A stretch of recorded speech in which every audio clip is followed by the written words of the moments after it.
Greetings, Amanda. My name is Allison. I wanted to respond to your discussion thread.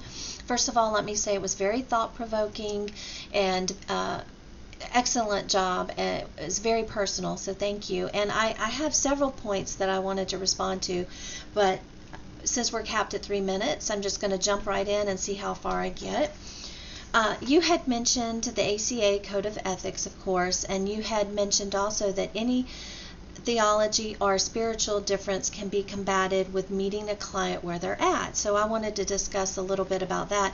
And you also mentioned 2 resources to help in that area. One was the book Motivational Interviewing, which I looked up. I had not heard of it, but it talks about equipoise and the counselor not trying to change a client's mind, but helping them walk through whatever they're going through. The second resource you mentioned was dealing with trauma and loss with children and adolescents with the SITCAP intervention, which I also had not heard of, and so I looked that up. But empowering children to participate in their own healing. This could be through art therapy, drawing activities, but basically they share an equal partnership.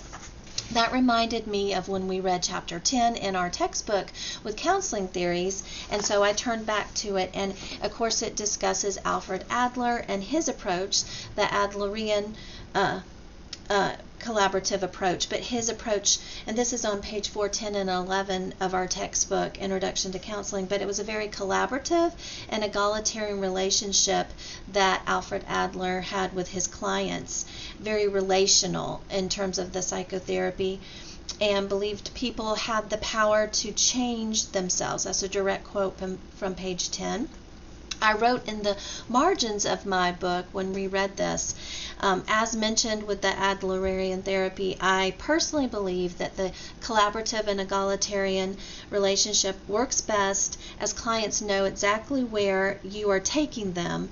They have a say and ownership in the approach and what direction you're going, and they're not left guessing, but they're able to become more empowered. And that's exactly what the SITCAP intervention and the motivational interviewing is all about. And furthermore, in this book right here, which I'm going to quote, Developing Your Theoretical Orientation in Counseling and Psychotherapy with Dwayne Halber, the Adlerian approach or therapy establishes rapport, then an assessment, but it helps the client to gain insight and make behavioral challenges. And again, it's stressed the egalitarian relationship where the client and the counselor are equal. But thank you so much for sharing, Amanda. I enjoyed it.